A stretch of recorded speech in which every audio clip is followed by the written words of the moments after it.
Caleb Rowan stood in his driveway, filthy hands gripping a steering wheel that looked like it had been dragged from the bottom of a lake.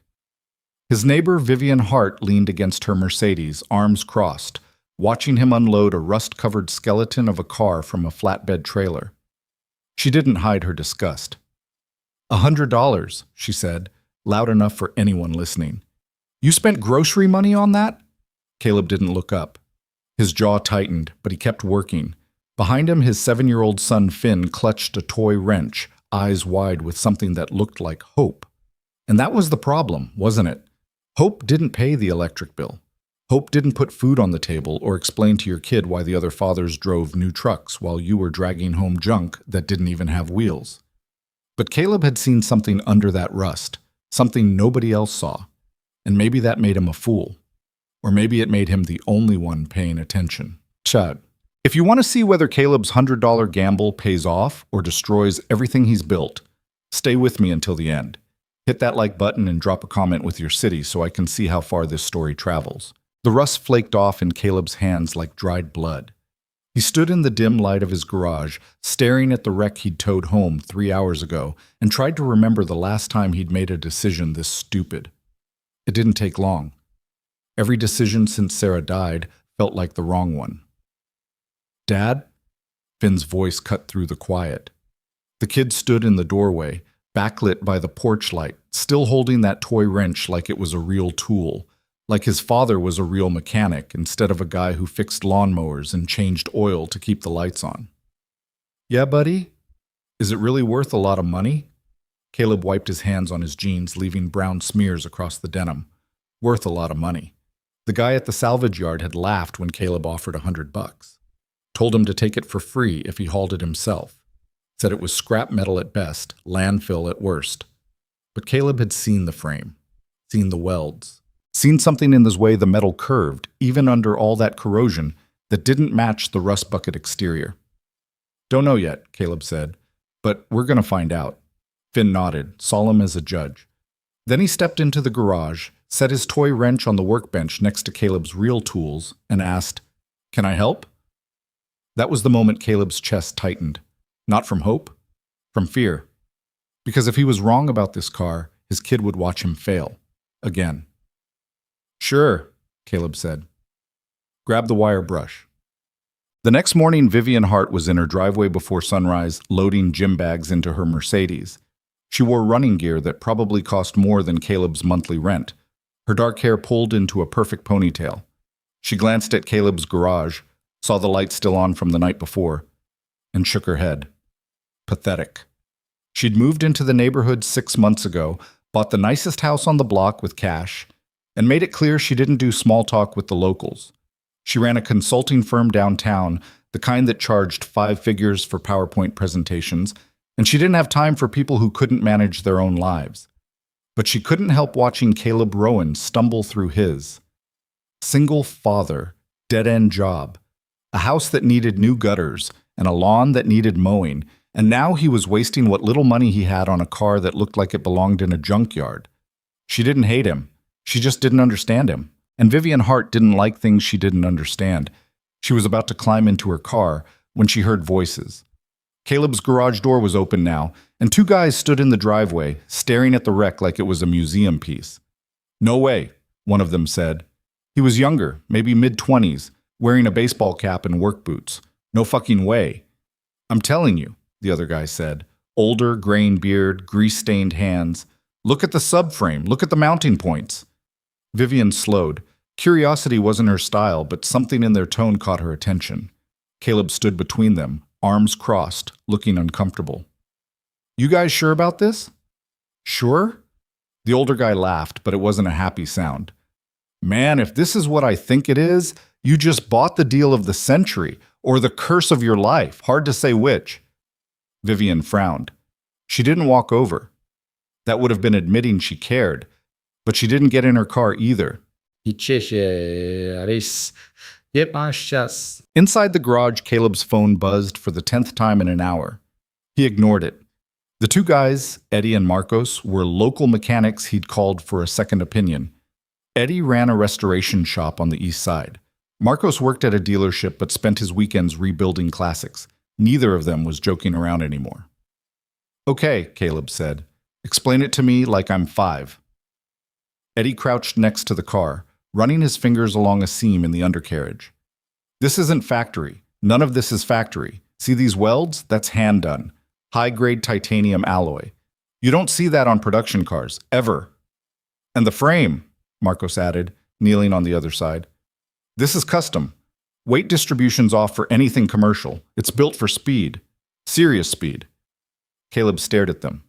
"So, what? It's a race car?" "Not just a race car," Eddie said. He stood, brushing dust off his hands. "I think this might be a P-71. Silence. Caleb blinked. "A what?" "P-71 prototype," Marcos said. His voice was quieter now, almost reverent. "Back in the 80s, there was a racing engineer named Jonas Mercer. Guy was a legend. Worked for a private team, built custom machines that shouldn't have been possible.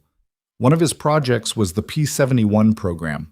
They were developing a car that could compete at Le Mans, maybe even win, but the whole thing got shut down before it ever saw a track.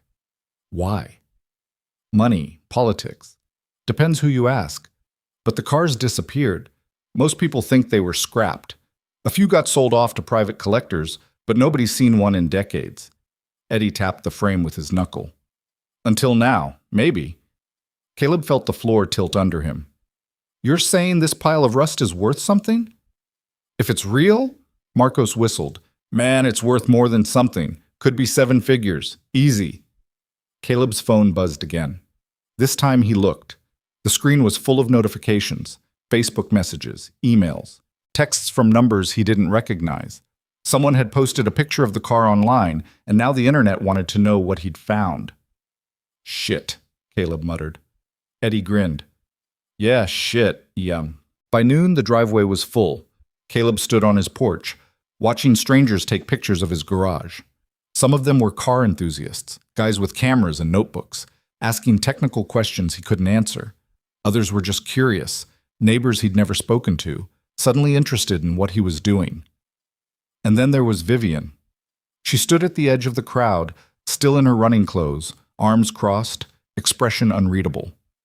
When Caleb's eyes met hers, she didn't look away. He walked over. "You here to tell me I'm an idiot again?" "No," she said. "I'm here to figure out if you're lucky or just in over your head." "Probably both." She almost smiled. Almost. "What are you going to do?"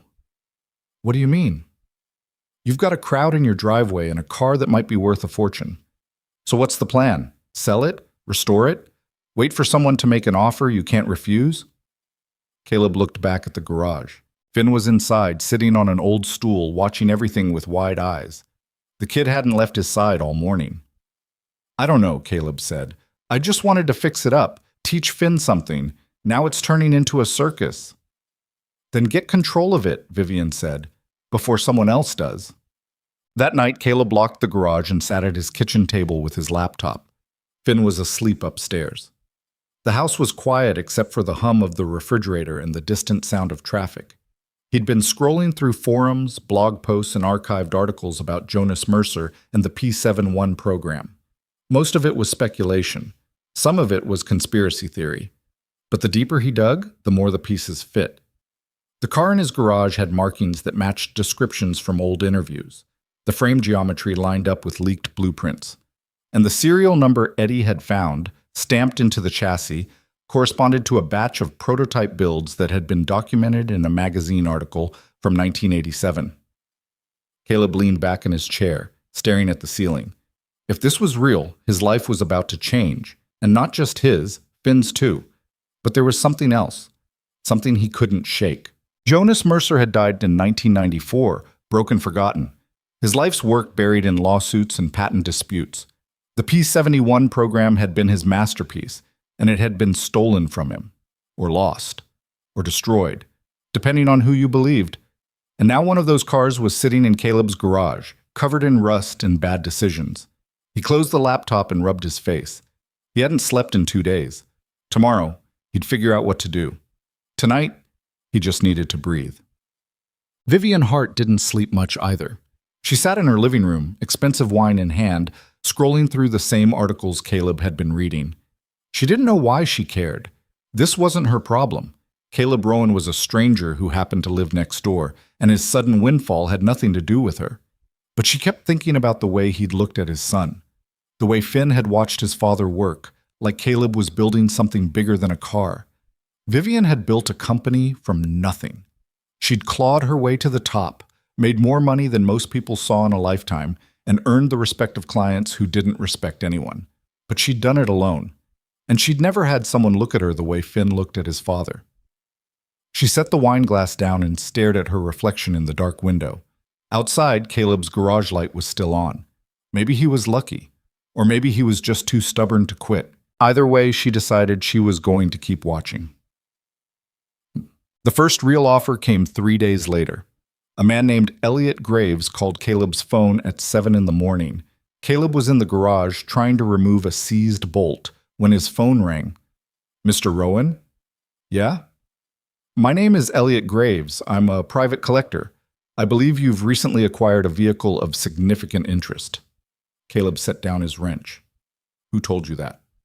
"Word travels fast in certain circles. I'd like to make you an offer."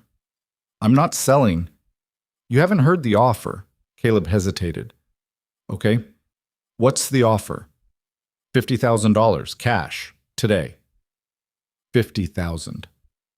Caleb's hand tightened on the phone. That was more money than he'd made in 2 years. That was Finn's college fund. That was a new roof, a working car, breathing room.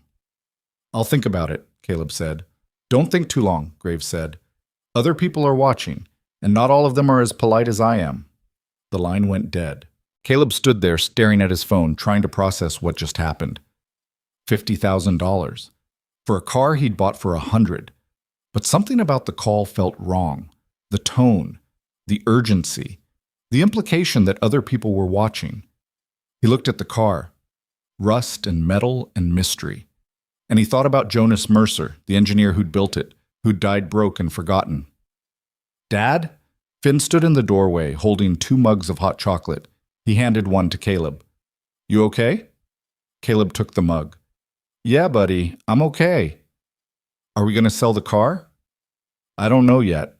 Finn nodded. Then he said, "I think we should fix it, like you said we would." Caleb smiled. It was the first real smile he'd felt in days. "Yeah, me too." Come. Vivian watched from her kitchen window as more cars pulled up to Caleb's house. She recognized one of them, a black SUV with tinted windows. Elliot Graves. She'd met him once at a charity gala, a man who collected rare things the way other people collected stamps. He was polite, charming, and ruthless. She set down her coffee and grabbed her keys. By the time she walked across the street, Graves was already in Caleb's driveway, smiling like a used car salesman. 2 men stood behind him, arms crossed, silent. "Mr. Rowan," Graves was saying, "I'm here to make this easy for you." "I told you I'm not selling," Caleb said. His voice was steady, but Vivian could see the tension in his shoulders. "Not yet," Graves said, "but you will. Everyone does." That was when Vivian stepped between them. "Who the hell are you?" she said. Graves looked at her, his smile fading. "Excuse me?" "You heard me. Who are you, and why are you harassing my neighbor?" Graves studied her for a moment, then chuckled. "You must be Ms. Hart. I've heard of you. Impressive resume. But this doesn't concern you." "It does now." Graves's smile returned, but it didn't reach his eyes. "Mr. Rowan has something I want, and I'm prepared to pay for it. Unless you'd like to make a counteroffer." Vivian didn't blink. "He's not interested." "Let him answer." Caleb stepped forward. "She's right. I'm not interested. So you and your friends can leave." Graves stared at him. The silence stretched. Then he nodded. "Very well. But you'll change your mind. They always do." He walked back to his SUV, his men following. The engine started and they drove away. Vivian turned to Caleb. "You good?" Caleb nodded, but his hands were shaking. "Yeah, thanks." "Don't thank me yet," she said. "That guy doesn't take no for an answer. You just made an enemy." "I didn't ask for this." "I know, but you've got it now." That night, Caleb couldn't sleep. He lay in bed staring at the ceiling, replaying the confrontation in his head. $50,000. Then 100. Then whatever Graves was really willing to pay. But it wasn't about the money anymore. It was about the way Graves had looked at him, like Caleb was an obstacle, a problem to be solved. And it was about Jonas Mercer, a man who'd built something incredible and watched it get taken from him. Caleb wasn't going to let that happen again. He got out of bed and went downstairs. The garage was dark except for a single work light. He turned it on and stood next to the car, running his hand along the rusted frame. "Okay," he said quietly. "Let's see what you really are." And the restoration began the next morning. Eddie and Marcos came back, this time with tools and a plan. Caleb cleared out the garage, set up a workspace, and started documenting everything. Every bolt, every panel, every marking. Finn helped where he could, handing tools, taking pictures, asking questions. And slowly, piece by piece, the car started to reveal itself. The engine was gone. Stripped years ago, probably sold for parts. But the mounting points were still there, and Eddie confirmed they matched the specs for a custom-built V8 that Mercer had designed specifically for the P71 program. The suspension was intact. Corroded, but intact. And when they pulled the panels off the rear axle, they found a stamped signature. Not a logo, not a serial number. A signature. J.M. Jonas Mercer. Eddie whistled. "This is it. This is really it." Caleb stood there, staring at the signature, and felt something he hadn't felt in a long time. Purpose. Wait. By the end of the week, the story had gone viral. A local news station ran a segment, a blogger wrote an article, and suddenly, Caleb's phone was ringing nonstop. Offers, interviews, requests for photos. People wanted a piece of the story, a piece of the car, a piece of him. And then Elliot Graves called again. 200,000, he said. No greeting, no small talk. Caleb hung up. Graves called back. 500,000. Caleb hung up again. The third time, Graves didn't make an offer. He just said, "You're making a mistake." And then the line went dead. Vivian found Caleb in the garage that night. He was alone, sitting on the floor, back against the car, staring at nothing. "You okay?" she asked. He looked up. "I don't know. This was supposed to be simple. Fix up a car, teach my kids something. Now I've got people offering me $500,000 and threatening me in the same breath." Vivian sat down next to him. "What do you want to do?" "I want to finish it," Caleb said. "I want to restore this car the way it was supposed to be. I want people to see what Jonas Mercer built. Not because it's worth money, because it matters." Vivian nodded. "Then do that. And if Graves comes back, then you deal with it. But you don't back down. Not now." Caleb looked at her, really looked at her. "Why are you helping me?" She didn't answer right away. Then she said, "Because you're doing something that matters. And I don't see that very often." But the days blurred together.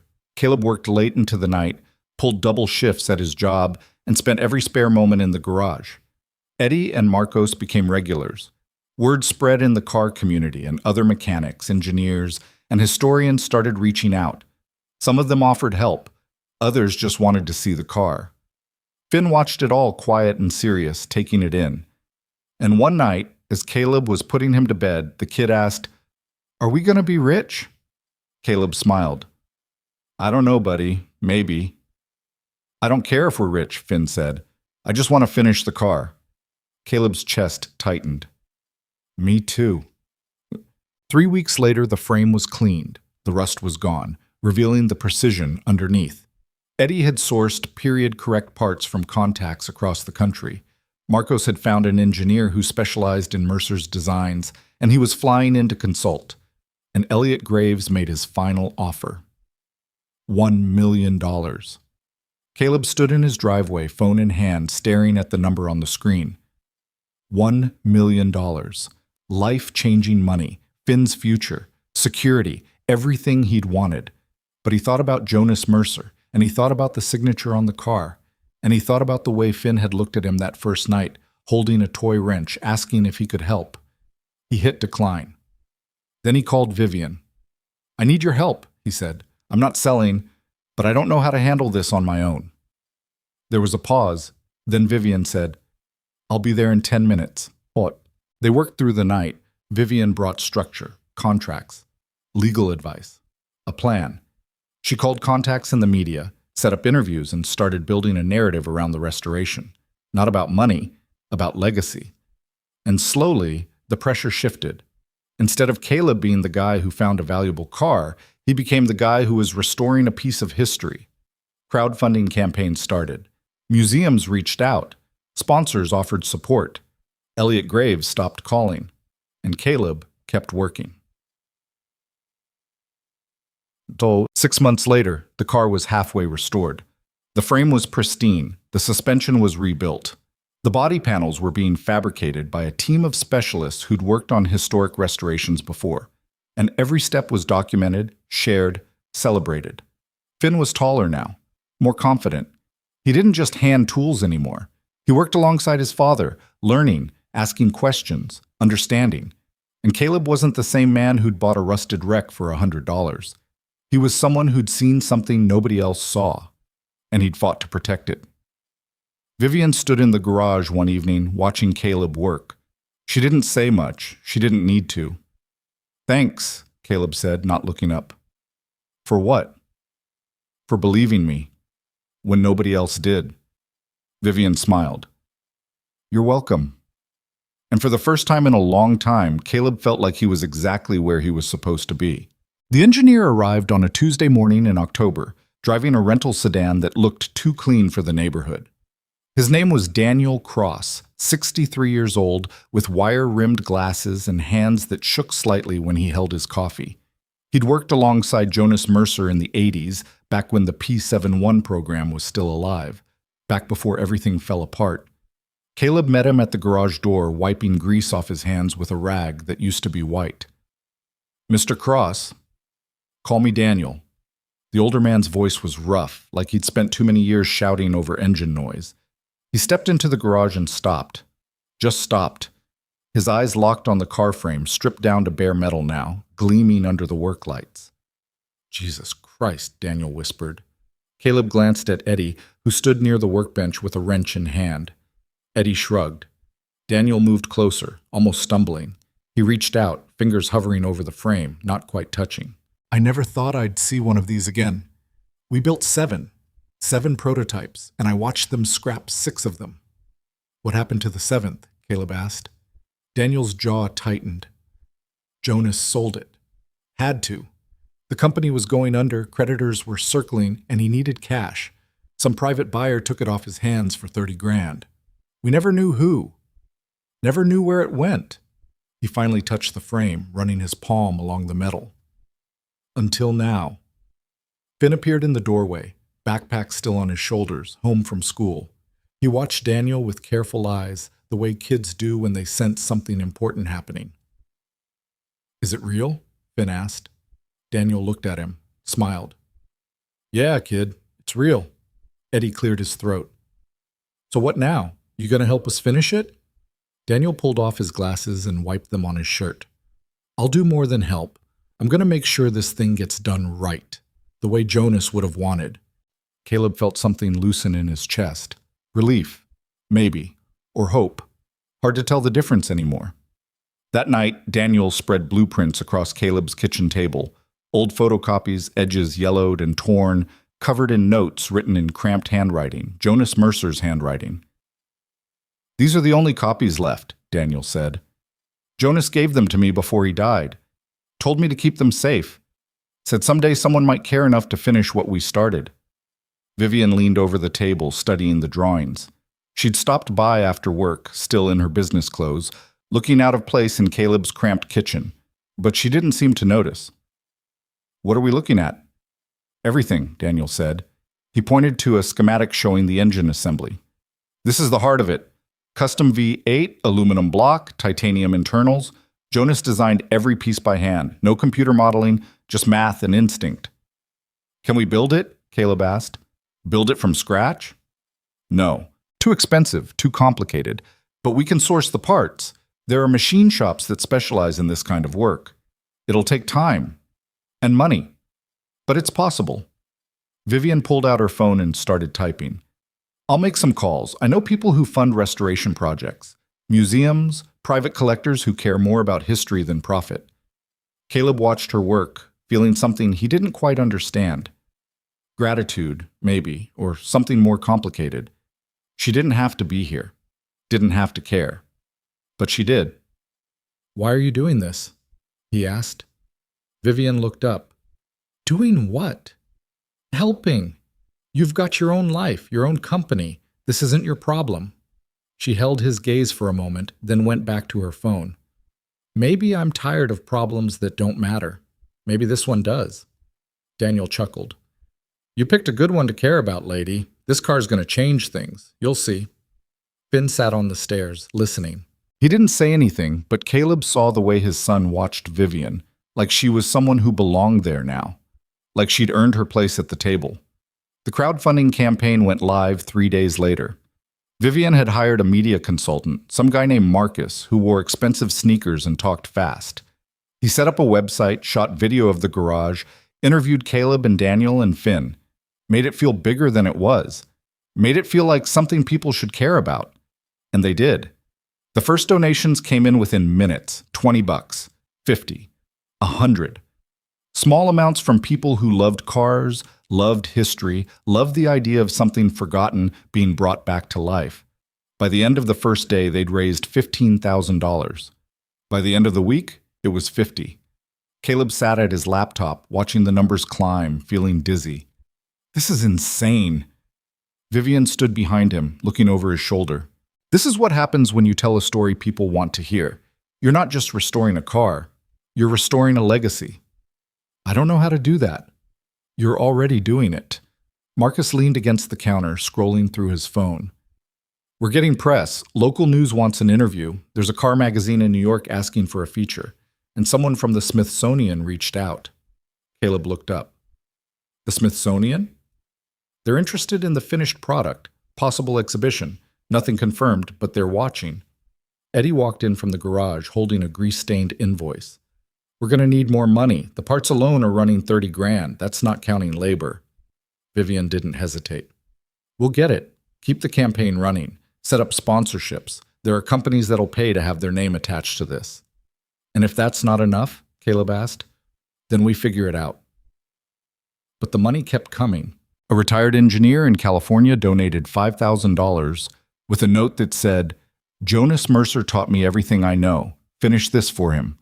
A car club in Texas sent $10,000. A woman in Maine who'd never met Jonas but loved his story donated $1,000 with a message that just said, thank you for caring.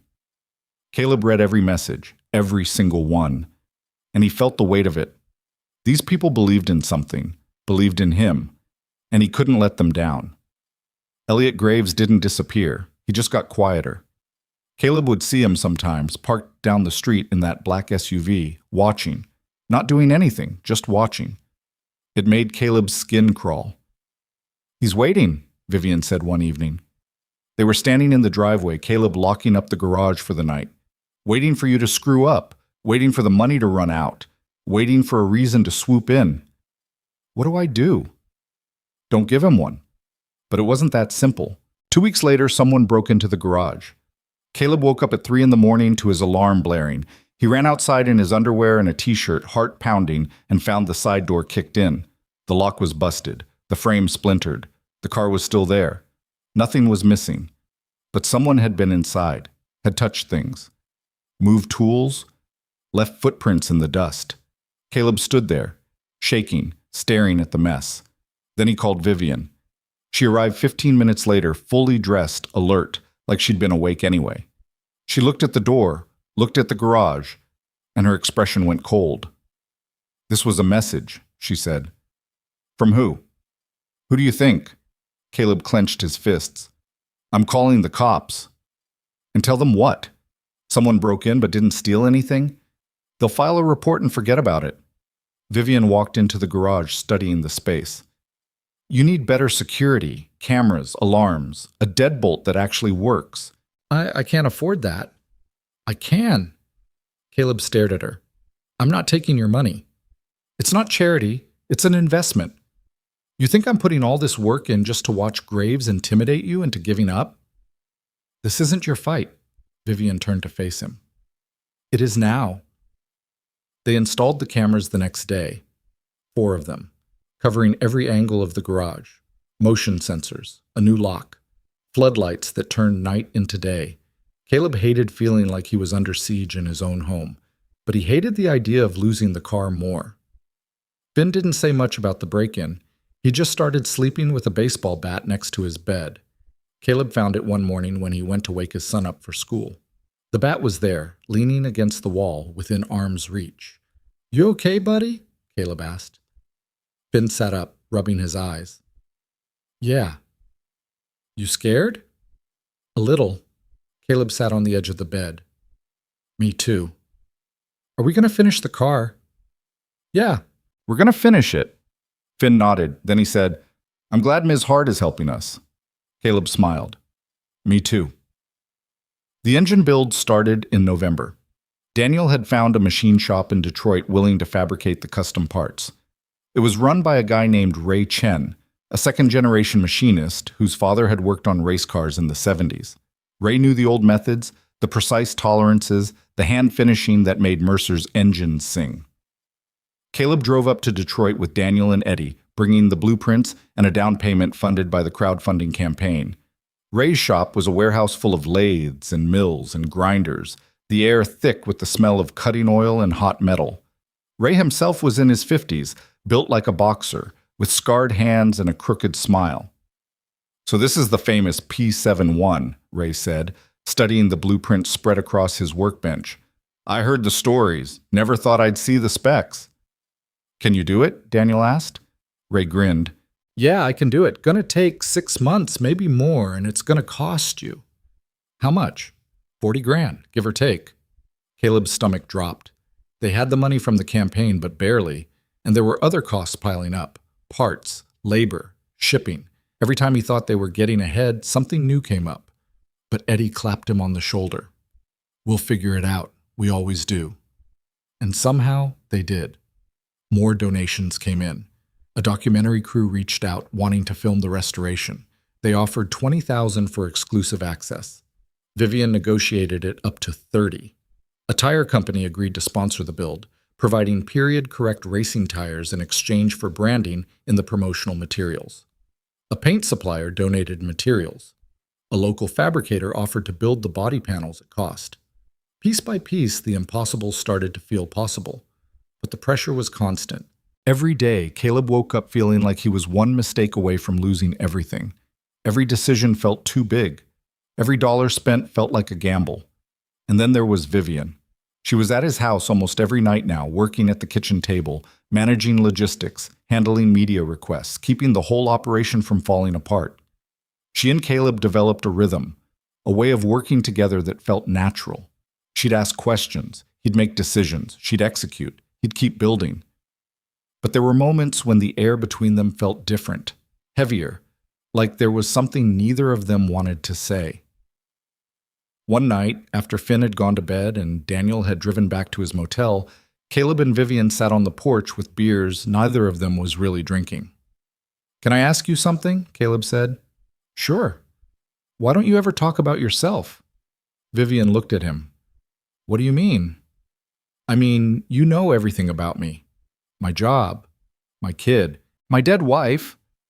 But I don't know anything about you. Where you're from, why you moved here, any of it." She took a sip of her beer, looked out at the street. "There's not much to tell." "I don't believe that." She was quiet for a long time. Then she said, "I grew up in Chicago, South Side. My mom worked 2 jobs to keep us in a crappy apartment. My dad left when I was 6. I put myself through college, got an MBA, built a company from nothing, made money, made a name. And then I realized I didn't like the person I'd become." Caleb waited. "I was successful," Vivian continued, "by every measure that's supposed to matter. But I was miserable. And I was alone. So I sold part of my company, moved here, and tried to figure out what I actually wanted." She looked at him. "And then you dragged home a piece of junk and made me care about something again." Caleb didn't know what to say. "So yeah," Vivian said. That's why I'm here. Because for the first time in a long time, I feel like I'm doing something that matters. It matters, Caleb said quietly. What you're doing. It matters. She smiled. Just a little. Good. December came with cold and snow and shorter days. The garage heater struggled to keep up. Caleb's fingers went numb every night, working under the lights, assembling parts, checking measurements. Finn helped when he could, but school and homework took up most of his time. Daniel was back and forth between the garage and Detroit, coordinating with Ray on the engine build. Eddie and Marcos showed up when they could, fitting work on the P-7-1 around their day jobs. The documentary crew filmed everything. Caleb hated it at first, the cameras in his face, the questions, the pressure to perform. But Marcus had been right. The attention mattered. The more people saw, the more they cared. And the more they cared, the more support came in. By Christmas, they'd raised $120,000. The engine was halfway done. The body panels were being shaped. The suspension was complete. And the car was starting to look like something real. But Caleb was exhausted. He'd lost weight, dark circles under his eyes. His boss at the lawnmower shop had been patient, but there was only so much slack to cut. Caleb was calling in sick, showing up late, leaving early. He knew it couldn't last. Vivian noticed. She always noticed. You need a break, she said one evening. I can't afford a break. You can't afford to burn out either. When's the last time you had a full night's sleep? Caleb couldn't remember. I'm fine. You're not fine. You're running on fumes. She pulled out her phone. I'm hiring someone to manage the day-to-day stuff. Scheduling, vendors, media. You focus on the build. I can't pay someone to do that. You're not. I am. Vivian. Shut up, Caleb. I'm doing this. You can argue if you want, but you'll lose. He laughed. Couldn't help it. You're kind of terrifying, you know that? Good. Someone has to be. The person she hired was a woman named Angela Torres, mid-30s, sharp as a blade, with a background in event planning and nonprofit work. She showed up the next day with a laptop and a to-do list and took over everything Caleb didn't have time for. Within a week, the chaos started to feel manageable, and Caleb could breathe again. Elliot Graves made his move in January. Not a phone call this time. He showed up at the garage in the middle of the afternoon, walking right in like he owned the place. Caleb was under the car, adjusting the rear suspension when he heard footsteps. Mr. Rowan? Caleb rolled out from under the frame. Graves stood there in a coat that probably cost more than Caleb's car, hands in his pockets, looking around the garage like he was assessing real estate. You need to leave, Caleb said. I'm not here to cause trouble. I'm here to make a final offer. I'm not interested. $2 million. Caleb froze. $2 million. The number hung in the air, heavy and impossible. Graves smiled. That's more than this restoration will ever be worth. More than any museum will pay. Enough to set you and your son up for life. All you have to do is walk away. Caleb stood, wiping his hands. This isn't about money. Everything's about money. Not this. Graves' smile faded. You're making a mistake. Maybe, but it's my mistake to make. They stood there staring at each other. Then Graves nodded. Very well. But when this falls apart, and it will, don't say I didn't warn you. He walked out, and Caleb stood in the empty garage, shaking. Vivian found him an hour later, sitting on the floor, back against the workbench. She didn't ask what happened. She just sat down next to him. $2 million, Caleb said. Jesus. I turned it down. I know you did. Was that stupid? Vivian looked at the car, at the frame they'd spent months cleaning and rebuilding, at the pieces scattered across the floor waiting to be assembled. No, it wasn't stupid. It was brave. Doesn't feel brave. It never does. Caleb leaned his head back against the bench. I'm scared I'm going to screw this up, that I'm going to let everyone down. All those people who donated, Daniel, you, Finn, I'm terrified. Good, Vivian said. That means you care. What if caring isn't enough? Then we'll figure it out. Together. Caleb looked at her, really looked at her, and he realized something he'd been avoiding for months. He didn't just respect her, he didn't just appreciate her help. He cared about her, and that scared him more than anything else. Thank you, he said. For what? For being here. For not giving up on this. On me. Vivian's expression softened. You make it easy. They sat there for a long time, not saying anything. And for the first time in months, Caleb felt like maybe, just maybe, everything was going to be okay. The engine arrived in February. Ray Chen delivered it himself, driving a truck from Detroit with the motor strapped down in the bed, wrapped in blankets and tarps. He backed into Caleb's driveway at dawn, and by the time Caleb stumbled outside in his robe, half the neighborhood was watching. Ray climbed out, grinning. Special delivery. Daniel was already there, practically vibrating with excitement. Eddie and Marcos showed up minutes later, and together they unloaded the engine, carrying it into the garage like it was made of glass. It was beautiful. Aluminum block polished to a mirror shine, titanium internals gleaming under the lights. Every bolt, every fitting, every gasket perfect. Ray had even engraved Jonas Mercer's initials on the valve cover. This is it, Daniel whispered. This is what Jonas dreamed of. Caleb stood there, staring at the engine, and felt tears prick his eyes. They'd done it. They'd actually done it. Finn appeared next to him, staring at the motor with wide eyes. It's so cool. Caleb laughed. Yeah, buddy, it really is. They spent the next 3 weeks installing the engine. It was delicate work, precise and unforgiving. Every measurement had to be perfect. Every connection had to be tight. One mistake could ruin months of effort, but they took their time. And slowly, piece by piece, the car started to come alive. The fuel system went in. The exhaust, the cooling system, the wiring harness, hand-built by Eddie over the course of 2 months. Every wire color-coded and labeled. The transmission, sourced from a collector in Oregon who'd been following the build online and offered it at cost. And then, on a cold morning in March, they were ready to start it. The garage was packed. Daniel and Ray and Eddie and Marcos. Vivian and Angela. Marcus and his camera crew. Finn standing next to his father holding his hand. And Caleb, who could barely breathe. You ready? Eddie asked. Caleb nodded. He turned the key. The engine coughed, sputtered, and then it roared to life. The sound was deafening, raw and powerful and perfect. The whole garage shook, the walls rattled, and everyone started shouting, laughing, crying. Finn squeezed Caleb's hand. We did it, Dad. Caleb looked down at his son, unable to speak. Because they had done it. Against every odd, every obstacle, every moment of doubt. They'd brought Jonas Mercer's engine back to life, and nothing was ever going to be the same. The engine ran for 3 minutes before Caleb shut it down. 3 minutes of pure, brutal sound that rattled the windows and set off car alarms down the block. When the garage went quiet again, nobody spoke.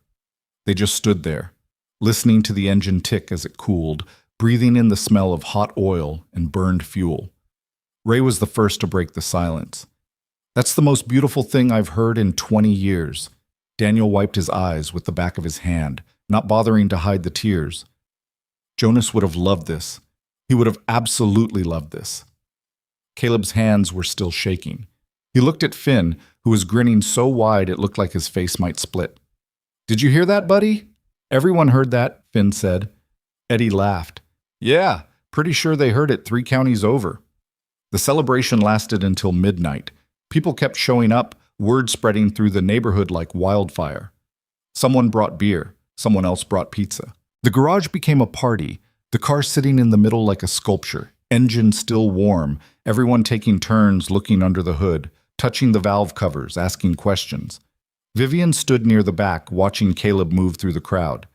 He looked different tonight, lighter, like something heavy had finally been lifted off his shoulders. She caught his eye across the room, and he smiled at her. Just smiled. And she felt something shift in her chest that she didn't quite know how to name. But the party ended eventually. People drifted home. The garage emptied, and Caleb found himself alone with Vivian sitting on the hood of the P71, drinking the last 2 beers. Hell of a day, Vivian said. Hell of a year. She looked at him.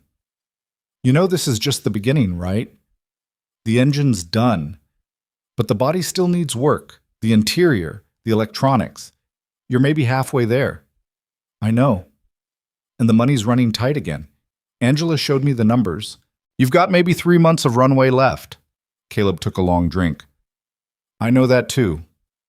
So what's the plan? He shrugged. Same as always, figure it out as we go. Vivian shook her head, but she was smiling. You're either the bravest person I've ever met, or the dumbest. Probably both. She bumped her shoulder against his. Probably. They sat there in the quiet, listening to the occasional car pass on the street outside. Then Vivian said, Can I ask you something personal? Sure. What was she like, your wife? Caleb didn't answer right away. He stared at the concrete floor, at the oil stains and scattered tools. Sarah was the kind of person who made everything feel possible. When she was around, problems didn't seem so big. Life didn't feel so hard. He paused. Losing her was like losing gravity. Everything just kind of floated away. How long has it been? 3 years. Ovarian cancer. By the time they caught it, there was nothing they could do. He rubbed his face. I watched her die for 8 months. Watched her get smaller and weaker until there was nothing left. And then I had to explain to a 4-year-old why his mom wasn't coming home. Vivian didn't say anything. What could she say? I thought I was doing okay, Caleb continued. Thought I was holding it together. But then Finn started asking questions I didn't know how to answer. Started having nightmares. Started watching me like he was afraid I'd disappear too. He looked at Vivian. That's when I bought the car. I needed something to focus on, something to build, something that wasn't just falling apart. And look at you now. Yeah, look at me now. He finished his beer. What about you? Anyone waiting for you at home? Vivian laughed, but it was bitter. No, there was someone once, a guy I met in business school. We dated for 5 years. He proposed. I said yes. And then I realized I was marrying him because it was the next logical step, not because I actually wanted to spend my life with him. What happened? I called off the engagement 2 months before the wedding, lost the deposit on the venue, lost most of my friends, lost him. She shook her head. He was a good guy. Deserved better than someone who couldn't even pretend to be in love with him. That must have been hard. It was necessary. She looked at Caleb. I spent so long building a life that looked right on paper. Good job, nice apartment, respectable relationship. But none of it felt real, so I burned it down and started over. And now you're sitting in a garage in the middle of nowhere, helping a broke single dad restore a race car. Yeah, funny how life works out. They sat there a while longer, not talking. And when Vivian finally left, Caleb watched her walk to her car, watched her drive away, and wondered when she'd stopped being his neighbor and started being something else. The next morning, Elliot Graves was waiting in Caleb's driveway. He stood next to his SUV, wearing sunglasses even though the sun wasn't up yet, arms crossed, perfectly still. Caleb saw him through the kitchen window and felt his stomach drop. Stay inside, he told Finn. Is that the bad man? Caleb looked at his son. What? The man who wants to take the car. Is that him? Caleb knelt down. How do you know about that? I hear you and Ms. Hart talking. You think I don't, but I do. Caleb put his hands on Finn's shoulders. Listen to me. Everything's going to be fine, but I need you to stay inside while I deal with this, okay? Finn nodded, but his eyes were scared. Caleb walked outside. Graves didn't move, didn't smile. Just watched Caleb approach like he was studying an insect. 3 million, Graves said. Caleb stopped. What? That's my final offer. $3 million. Cash. Today. You sign the car over to me and this all goes away. I already told you no. That was before the engine ran, before you realized how much this is going to cost to finish. Graves took off his sunglasses. His eyes were cold. You're out of money, Mr. Rowan. The crowdfunding is slowing down. Your sponsors are maxed out. And you're still months away from completion. You can't afford to finish this. But I can. I'll find the money. No, you won't, because I'm going to make sure of it. Caleb felt his pulse spike. What's that supposed to mean? It means I have friends. Friends in the media. Friends in the collector community. Friends who can make your life very difficult. Graves stepped closer. You think this restoration has been hard? Wait until the stories start. Stories about cost overruns. Mismanagement. Questions about whether this car is even authentic. I can destroy your credibility in a week. You're threatening me. I'm offering you a way out. $3 million. More money than you'll see in 10 lifetimes. Take it. Walk away. Let me finish what you started. Caleb's hands clenched into fists. Get off my property. Graves studied him for a long moment. Then he put his sunglasses back on. You're making a mistake. A big one. And when this falls apart, don't come crying to me. He got in his SUV and drove away. Caleb stood there, shaking with anger and fear, watching the taillights disappear down the street. Then he went back inside, locked the door, and called Vivian. She answered on the first ring. What happened? Graves was here, made another offer, threatened me when I said no. Threatened you how? Caleb told her everything. The money, the friends, the stories. When he finished, Vivian was quiet for a long time. He's bluffing, she finally said. You sure about that? No, but we can't let him think he's won. The second you show fear, he'll push harder. She paused. I'm calling Marcus. We're going to get ahead of this. Tell our story before he can spin his. What story? The truth. That you're a single father restoring a piece of history, that you've turned down millions because you care more about legacy than profit, that Elliot Graves is a predatory collector trying to intimidate you into selling. That'll piss him off. Good. Let him be pissed. We've got public support. He doesn't. Caleb rubbed his eyes. He was exhausted, hadn't slept more than 4 hours a night in weeks. I don't know if I can do this. Yes, you can. You've been doing it for months, and you're not alone. I feel alone. Well, you're not. I'm here. Daniel's here. Everyone who donated to this project is here. We're all in this together. Her voice softened.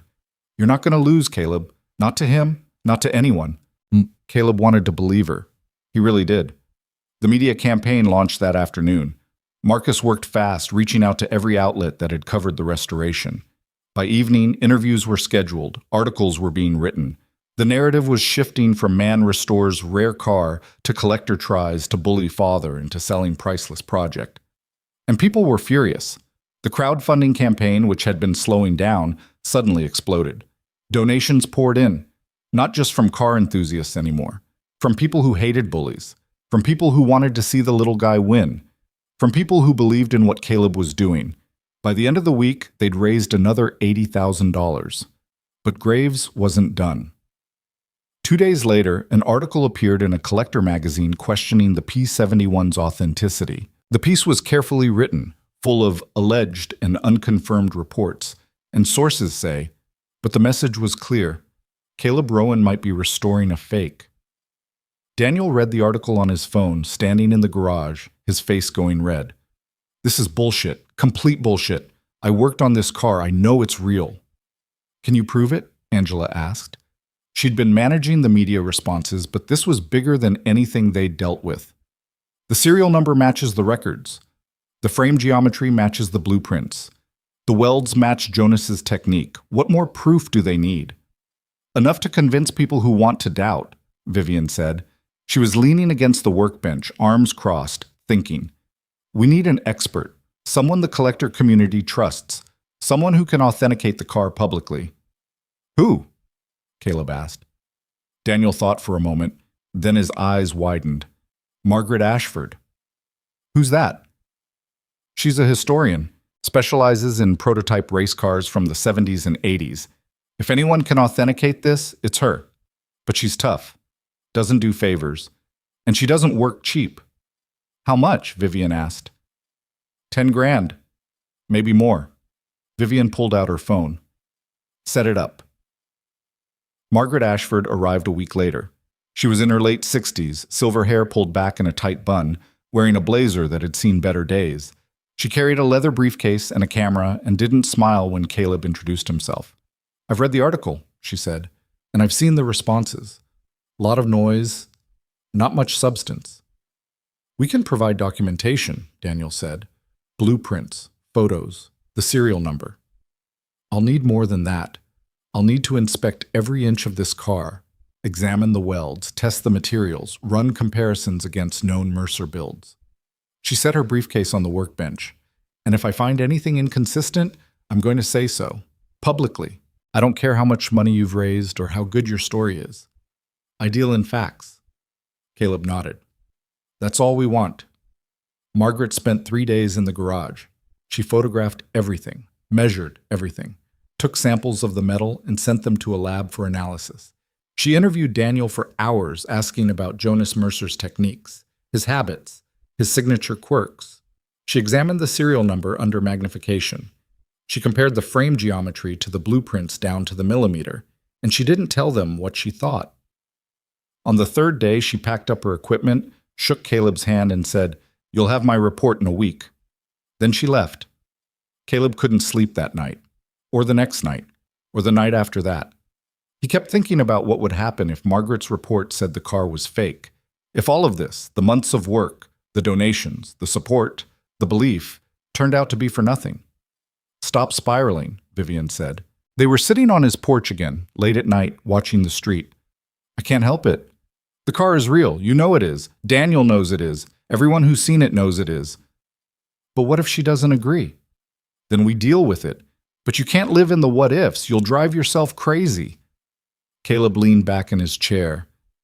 "You ever regret getting involved in this?" Vivian looked at him. "No, never. Why would I?" "Because it's a mess. Because I'm a mess. Because you could be doing anything else with your time." "Maybe I don't want to be doing anything else."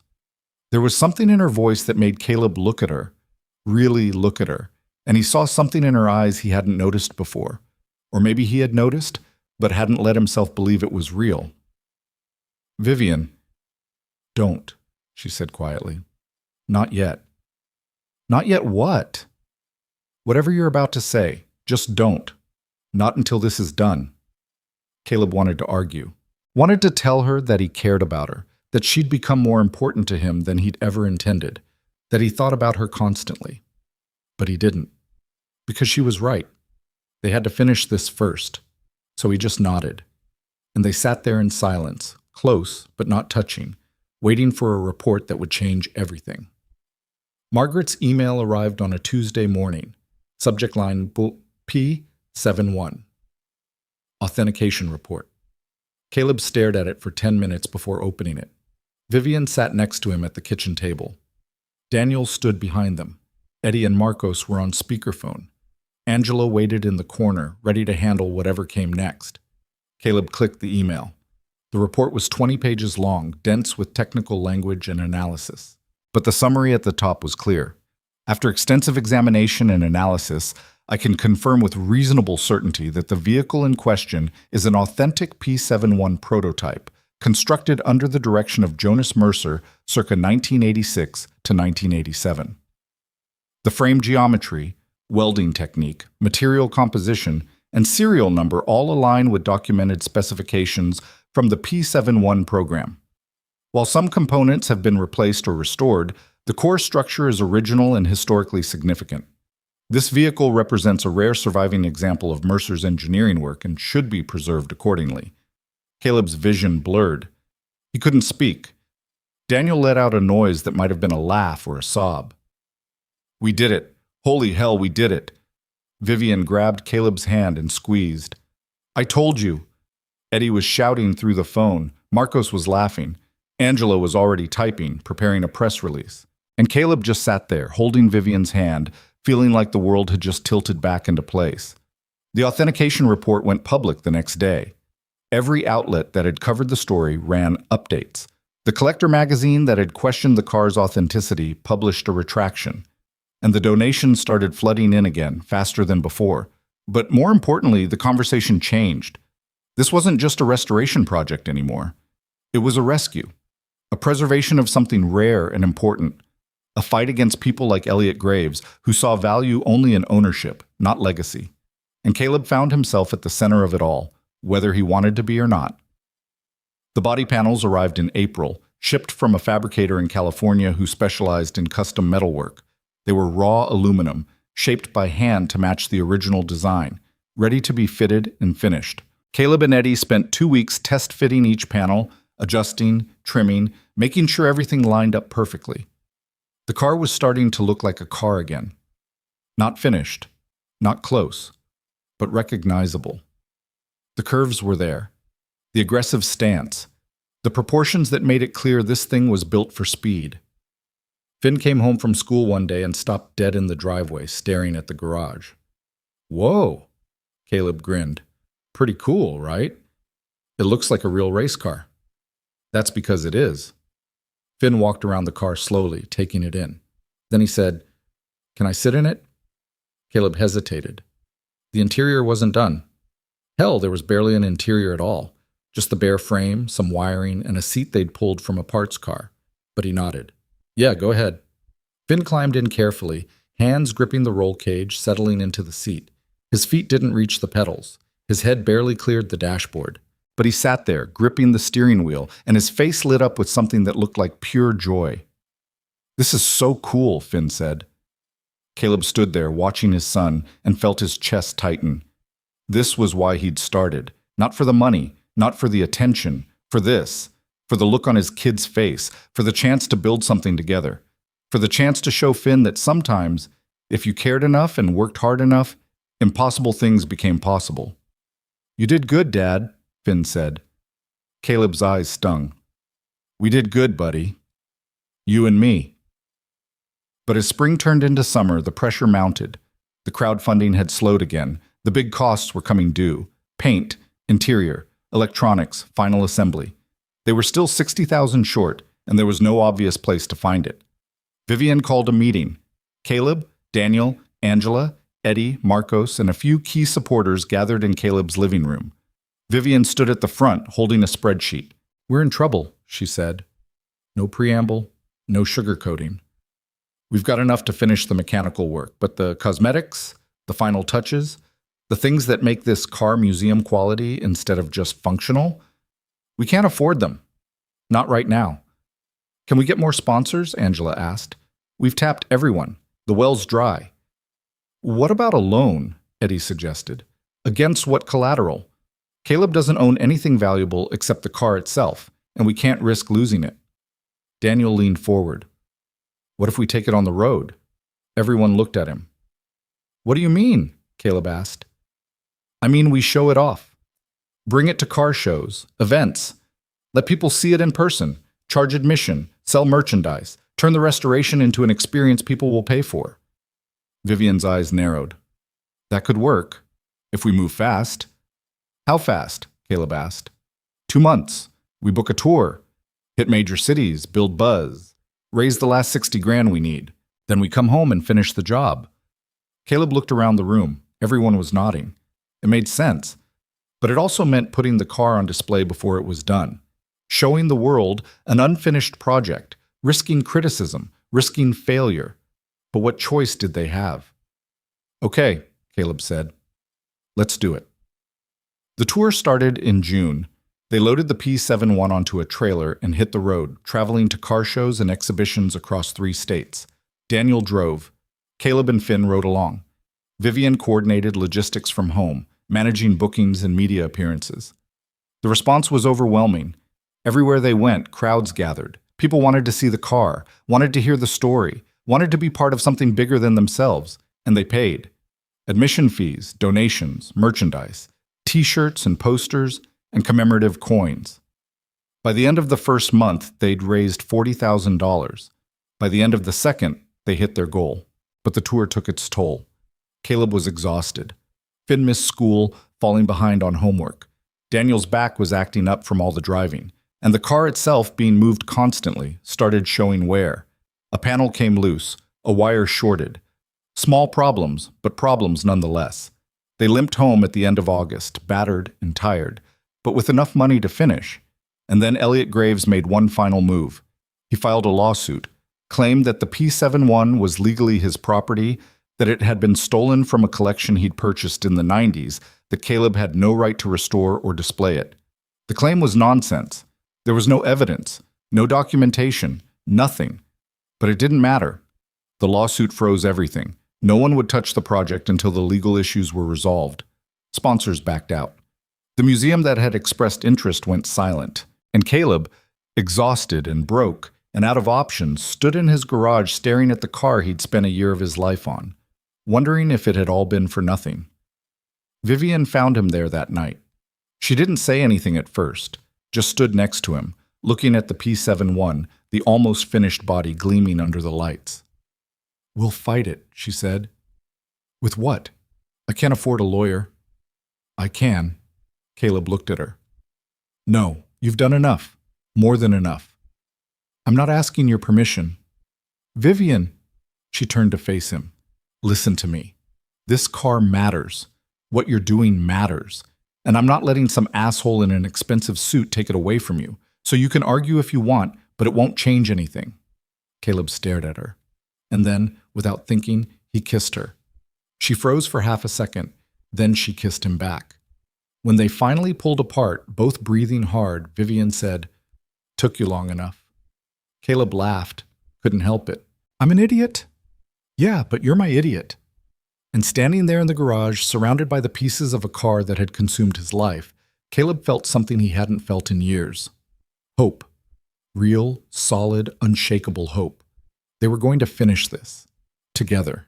The lawyer Vivian hired was a woman named Rebecca Chen, no relation to Ray, mid-40s with sharp eyes and a reputation for destroying frivolous lawsuits. She sat in Caleb's kitchen the next morning, reading through Graves' complaint with an expression that suggested she was reading a child's homework. "This is garbage," Rebecca said, flipping a page. "Pure intimidation. He's claiming ownership based on a purchase he allegedly made 30 years ago, but there's no bill of sale, no title transfer, no documentation of any kind, just his word." "Can he win?" Caleb asked. "Win? No, but he can drag this out for months, maybe longer, cost you time and money and stress." She set the papers down. "That's the point. He doesn't need to win. He just needs to make you suffer until you give up." Vivian leaned against the counter, arms crossed. "So what do we do?" "We hit back hard, file a motion to dismiss, argue that the claim is baseless and frivolous. If the judge agrees, this gets thrown out. If not, we go to discovery and make Graves prove his case, which he can't." "How long will that take?" Caleb asked. "Best case? 2 months. Worst case? 6. Caleb felt sick. 6 months. 6 more months of everything being frozen. 6 months of Graves hanging over his head like a guillotine. Rebecca must have seen it on his face. "Look, I know this sucks, but you've got something he doesn't. Public support, a documented restoration, expert authentication. The facts are on your side. We just have to make sure the judge sees that." "And if the judge doesn't?" "Then we fight harder." Caleb nodded, but he felt hollow. He'd been fighting for over a year, and he was so damn tired. After Rebecca left, Vivian stayed. She made coffee, strong and bitter, and handed Caleb a mug. They sat at the table, not talking, just existing in the same space. "I'm sorry," Caleb finally said. "For what?" "For dragging you into this, for kissing you last night, for all of it." Vivian set down her mug. "You didn't drag me into anything. I chose to be here. And as for the kiss, I've been waiting for you to make a move for months, so don't apologize." "But the timing's terrible, I know, but when is it ever good?" She reached across the table and took his hand. "Look, I'm not asking for a relationship right now. I'm not asking for promises or labels or anything complicated. I'm just asking you to stop pushing me away." Caleb squeezed her hand. "I'm not trying to push you away. I'm just trying to protect you." "From what? A lawsuit?" "I can handle a lawsuit. I've dealt with worse." "From me. From this mess I've made." Vivian's expression softened. "Caleb, this isn't a mess. This is a life. Messy and complicated and hard, yeah, but it's real.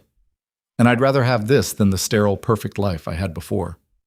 Caleb wanted to believe her, wanted to let himself fall into whatever this was between them. But he was scared. Scared of failing her. Scared of losing her the way he'd lost Sarah. Scared of everything. But he didn't let go of her hand. Finn came downstairs then, backpack slung over one shoulder, and stopped when he saw them holding hands across the table. He didn't say anything, just looked at them with those serious eyes. "Morning, buddy," Caleb said, letting go of Vivian's hand. "Morning." Finn grabbed a bowl from the cabinet, poured cereal, and sat down. Then he said, "Are you and Ms. Hart dating?" Caleb nearly choked on his coffee. Vivian hid a smile behind her mug. "That's a pretty direct question," Caleb said. "Well, are you?" Caleb looked at Vivian. She raised an eyebrow, waiting. "I don't know," Caleb said honestly. "Maybe. Would that be okay with you?" Finn thought about it, chewing his cereal. Then he shrugged. "Yeah, she's cool." Vivian laughed. "High praise." "She helps with the car," Finn said, like that explained everything. And maybe it did. The motion to dismiss was filed that week. Rebecca was confident, but the process moved at the speed of bureaucracy, which meant slow. So they waited. And while they waited, Caleb kept working. The paint was next. They'd chosen a deep metallic blue, close to the original color scheme from the P71 program.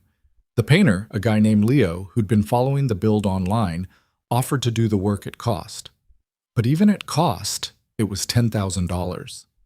Money they had, barely, thanks to the tour. Leo worked out of a shop on the industrial side of town, and Caleb brought the car over on a flatbed, Eddie and Marcos riding along. They unloaded it into Leo's spray booth, a massive space with filtered air and bright lights. "She's a beauty," Leo said, walking around the car. "Gonna look even better when I'm done." "How long?" Eddie asked. 2 weeks, maybe 3. I'm not rushing this." Caleb nodded. He didn't want it rushed. This was the final cosmetic step. After this, all that was left was reassembly. And then it would be done. But standing there watching Leo prep the panels, Caleb felt a strange emptiness. He'd spent so long working toward this moment that he hadn't thought about what came after. What would he do when the car was finished, when there was nothing left to build? "You okay?" Marcos asked. "Yeah, just thinking." "About what?" Caleb shrugged. "About what happens next. Next you show this thing to the world, take it to museums, shows, make people remember Jonas Mercer. And after that?" Marcos grinned. "After that you find another impossible project and do it all over again." Caleb laughed, but the emptiness didn't go away. The court hearing was scheduled for late September. Rebecca had prepared a thorough argument, backed by Margaret Ashford's authentication report, the crowdfunding records, and testimony from Daniel about the car's provenance. Graves' lawyer, a slick guy in a suit that probably cost $5,000, argued that documentation wasn't enough, that ownership was a matter of legal transfer, not historical accuracy. The judge, a woman in her 50s with reading glasses and no patience for nonsense, listened to both sides. Then she asked Graves' lawyer a simple question. "Do you have any documentation proving your client's ownership?" The lawyer shuffled papers. "Your Honor, the documentation was lost in a storage facility fire in 2003, but my client has testified under oath that he purchased this vehicle in 1995. "From whom?" "A private seller whose name he no longer recalls." The judge looked at him over her glasses. "He doesn't recall the name of the person he bought a supposedly valuable car from." "It was nearly 30 years ago, Your Honor, and yet he recalls the year and the fact of the purchase, but not the seller's name." She turned to Rebecca. "Counselor, do you have anything to add?" Rebecca stood. "Only that Mr. Graves has made multiple offers to purchase this vehicle from my client, offers ranging from $50,000 to $3 million. If he believed the car was already his property, why would he need to buy it?" The courtroom went silent. The judge leaned back in her chair. "That's an excellent question. Mr. Graves, would you care to answer?" Graves sat at the plaintiff's table, his expression unreadable. His lawyer stood. "Your Honor, my client was attempting to resolve this matter amicably. By offering to buy property he claims to already own, that doesn't make sense." The judge looked at the papers in front of her. "Motion to dismiss is granted. This case is dismissed with prejudice. Mr. Graves, if you waste this court's time again with a frivolous lawsuit, I'll sanction you personally. We're done here." The gavel came down. Caleb sat there, stunned. Rebecca was smiling. Vivian, sitting in the gallery, looked like she wanted to cheer but was holding it in. And Graves, across the aisle, stared straight ahead, his jaw tight. They filed out of the courtroom into the hallway. Rebecca shook Caleb's hand. "Congratulations, it's over." "Just like that?" "Just like that. He has no case." "Never did." Now you can finish your car in peace." Vivian hugged Caleb right there in the courthouse hallway, and he held on tight, feeling like he could finally breathe. But as they walked toward the exit, Graves stepped in front of them. "This isn't over," he said quietly. Caleb stopped. "The judge just said it was. The lawsuit's over, but you haven't won. Not yet." Graves looked at Vivian, then back at Caleb. "You think finishing that car makes you special? Makes you important? You're nobody. A broke mechanic playing make-believe. And when the novelty wears off, when people stop caring about your little project, you'll be right back where you started, alone and irrelevant." Vivian stepped forward, putting herself between Caleb and Graves. "You need to walk away, now." Graves smiled. It didn't reach his eyes. "Enjoy your moment. It won't last." Then he left. Caleb stood there shaking, not from fear, from rage, from the urge to go after Graves and make him pay for every threat, every sleepless night, every moment of fear. "Don't," Vivian said, reading his mind. "He's not worth it.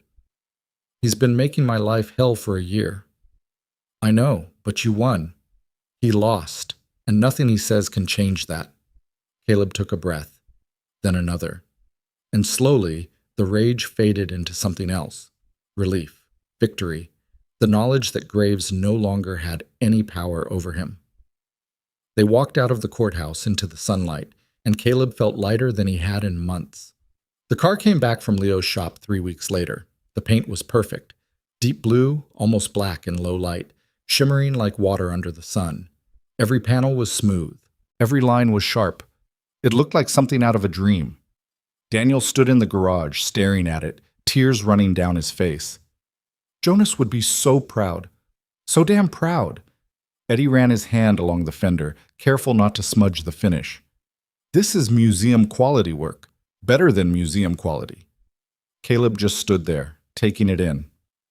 After everything, after all the work and stress and fear, the car was real. And it was beautiful. Finn walked around it slowly, then looked at his father. "Can we drive it?" Caleb laughed. "Not yet, buddy. Still got to put the interior in, and the electronics, and about 100 other things. But soon. Yeah, soon." The interior took another month. Custom seats, fabricated by a specialist in Ohio. A period-correct dashboard, sourced from a collector in Germany. Gauges and switches and wiring, all installed by Eddie with Daniel supervising every step. The steering wheel wrapped in leather by hand. The roll cage, painted and polished. And then, in early November, it was done. Caleb stood in the garage at 2 in the morning, alone, looking at the finished car. The P-71. Jonas Mercer's lost masterpiece, the $100 gamble that had consumed his life. It was perfect, or as close to perfect as anything could be. And Caleb didn't know how to feel. Proud, obviously. Relieved, but also sad. Because this thing that had given him purpose for over a year was done. And he didn't know who he was without it. The door opened behind him. Vivian stepped into the garage wearing sweatpants and one of his old t-shirts. She'd been staying over more often lately, her things slowly migrating to his house. "Can't sleep?" she asked. "Nope." She stood next to him looking at the car. "It's really done." "Yeah." "How do you feel?" Caleb thought about it. "Lost?" Vivian nodded. "That makes sense. You've been building this for so long it's weird when it's finished. Like you don't know what to do with yourself." "What do I do?" "You show it to the world. You let people see what you've accomplished, and then you figure out what comes next." "What if there is no next?" Vivian took his hand. "There's always a next. You just have to find it." They stood there in the quiet, holding hands, staring at the car, and Caleb realized something. The car wasn't the point. It never had been. The point was the process, the building, the fighting, the refusing to give up. The point was proving to himself and to Finn that impossible things were possible, and he'd done that.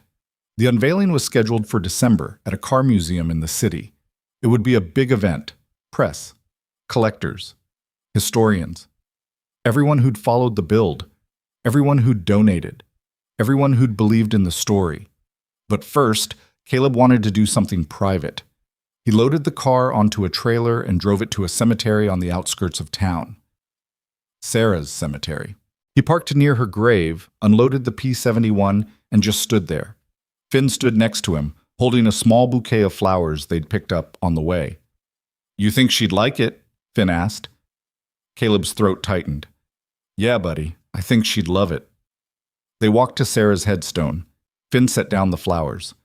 And Caleb stood there, looking at her name carved into the granite, wishing she could see what they'd built, wishing she could see who Finn was becoming, wishing she was here. "I did something crazy," Caleb said quietly. "Bought a wreck for $100. Everyone thought I was an idiot. Maybe I was. But I needed something to build, something to believe in, and it worked. We did it. Finn and me and a bunch of people who cared." He paused. "I'm okay now. Not perfect. But okay, and Finn's okay. We're going to be okay." He stood there a while longer, then he and Finn walked back to the car. "You ready to show this thing off?" Caleb asked. Finn grinned. "Yeah, let's do it." The museum unveiling was chaos in the best way. Hundreds of people showed up. The place was packed. Camera crews, journalists, collectors who'd been following the story online, regular people who'd donated $5 or $10 and wanted to see what they'd helped create. The P-71 sat on a platform in the center of the main hall, spotlights making the paint glow. A plaque next to it told the story. Jonas Mercer, the P-71 program, the restoration. Caleb's name was there, but so were Daniel's and Eddie's and Marcos's and Ray's and everyone who'd contributed. Daniel stood next to the car, shaking hands with strangers, answering questions, telling stories about Jonas. He looked happier than Caleb had ever seen him. Vivian worked the crowd, talking to museum directors and potential sponsors for future projects. She caught Caleb's eye across the room and smiled. And Finn, dressed in the one button-up shirt he owned, stood next to his father, watching everything with wide eyes. A reporter from a national news station asked Caleb for an interview. He agreed, even though he hated being on camera. "So Caleb, you paid $100 for this car. Now experts are saying it's worth upwards of $5 million. How does that feel?" Caleb thought about it. "Honestly, the money doesn't matter. I didn't do this to get rich. I did it because this car deserved to be saved. Jonas Mercer deserved to be remembered. And I wanted to teach my son that some things are worth fighting for." "And what's next for you?" Caleb looked at Finn, then at Vivian, then at the car. "I don't know yet, but I'm excited to find out."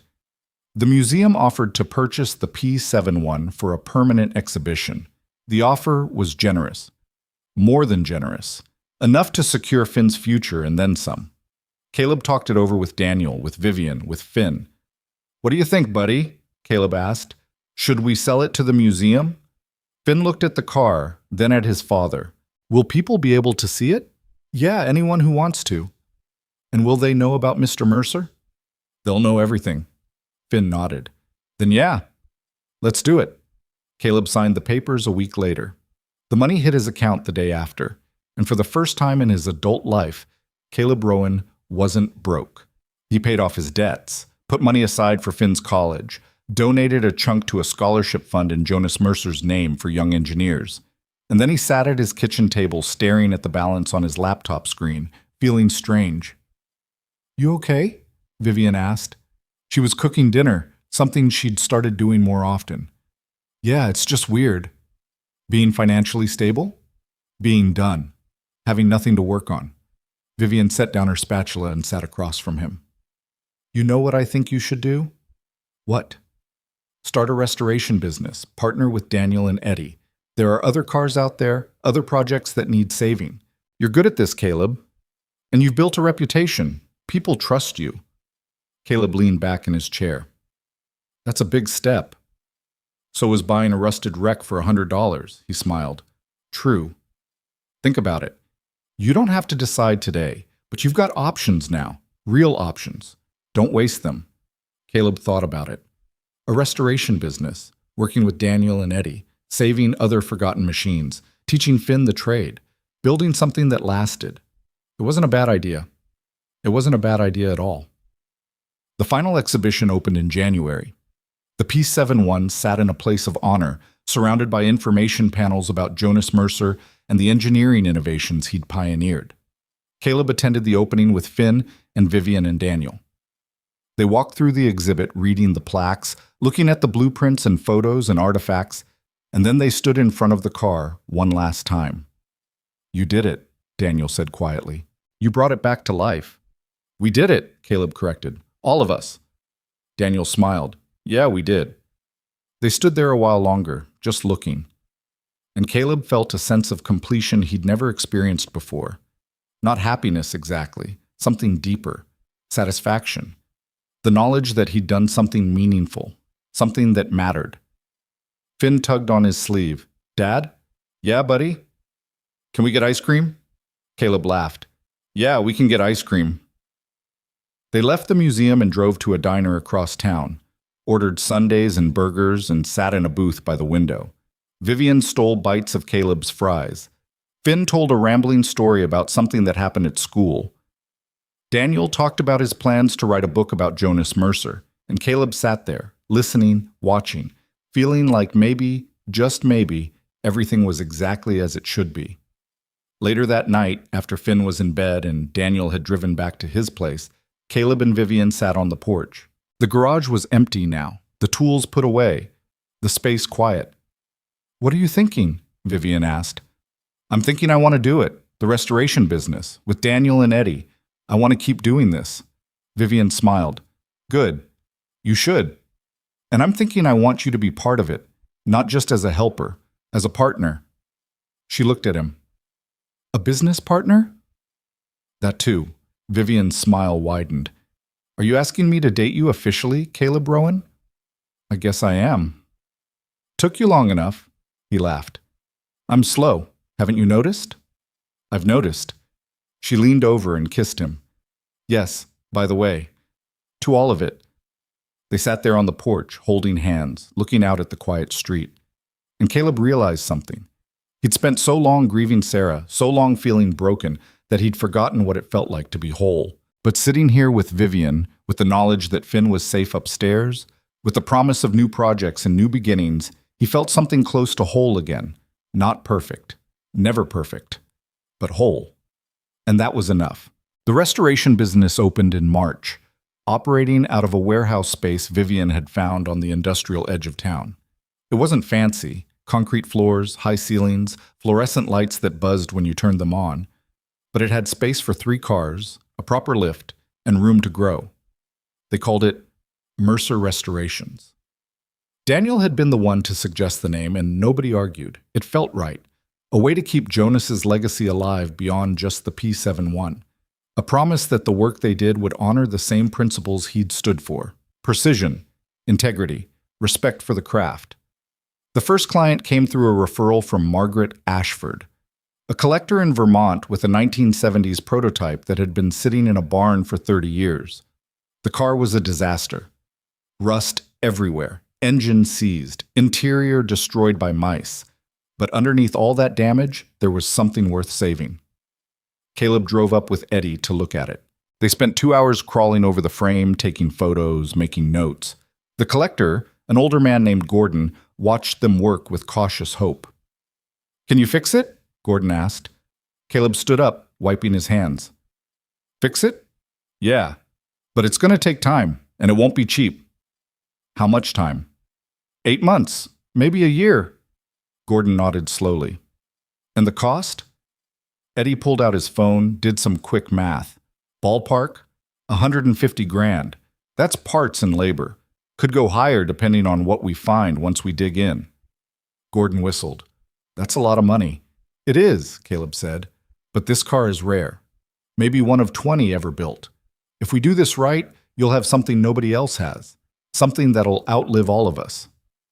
Gordon looked at the car, then at Caleb, then back at the car. "Okay, let's do it." They shook hands, and just like that, Mercer Restorations had its first official project.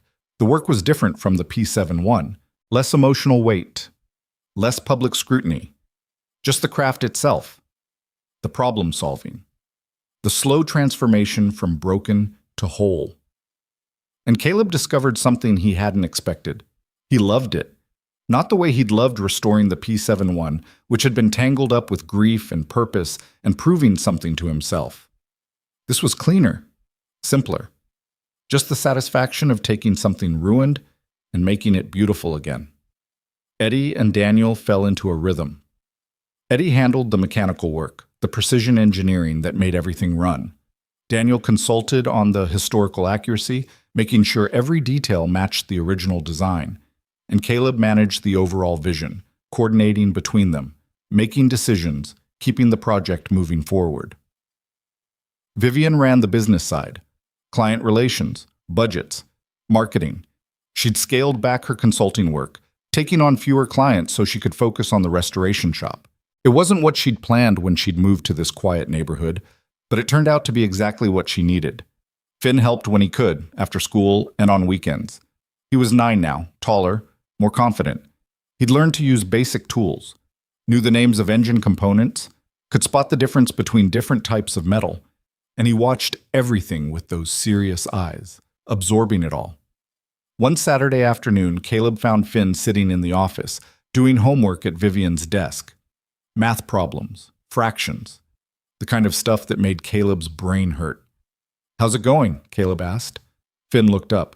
"It's boring." "Yeah, math usually is." "Why do I need to know this?" Caleb pulled up a chair. "You see those measurements on the whiteboard? The ones Eddie's using for the exhaust system?" "Yeah. All fractions. 16ths of an inch, 30 seconds. If you can't do the math, you can't build anything. So, yeah, it's boring, but it's also how you make things work." Finn thought about that.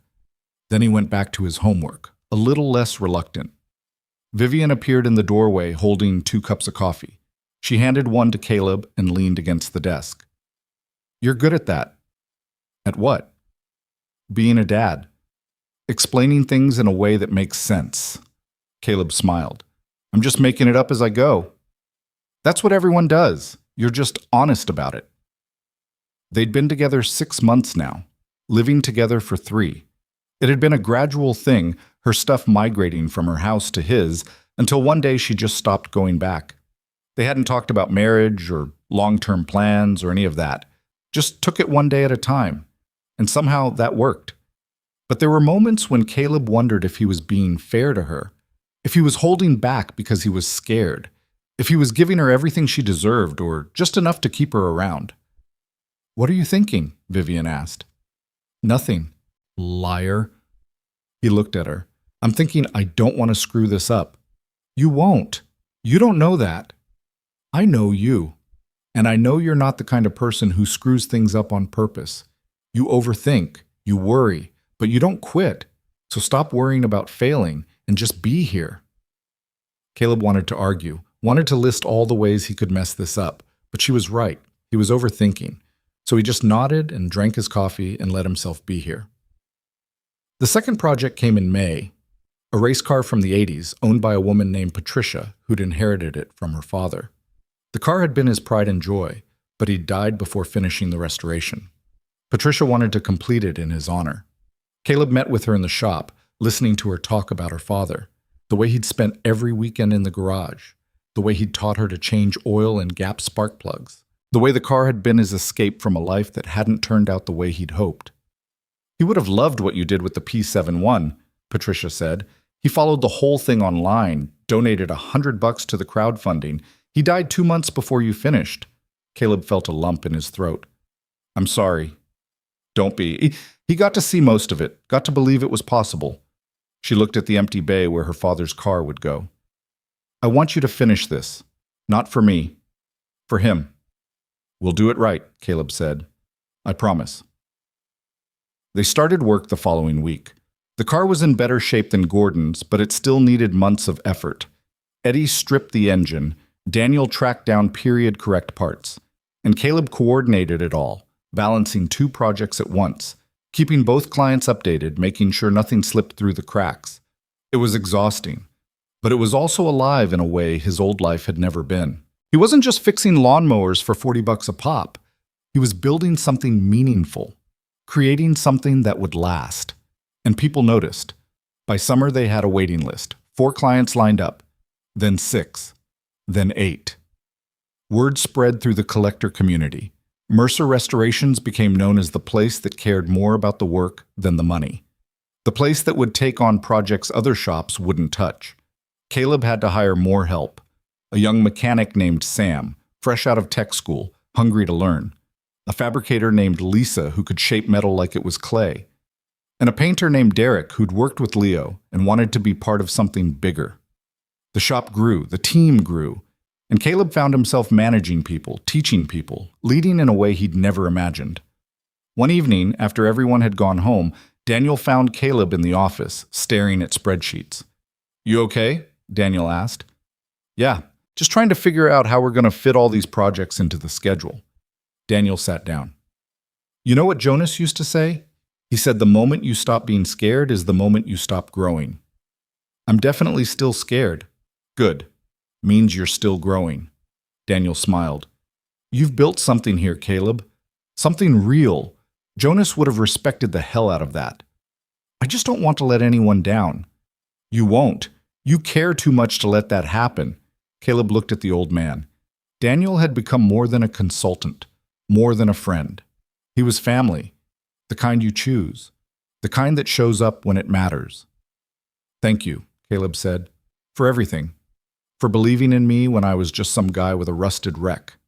Daniel waved it off. "You made it easy to believe." The P71 made its second public appearance in August. A car show in California, one of the biggest in the country. The museum loaned it out for the event, and Caleb flew out with Finn and Vivian to see it displayed among the other legendary machines.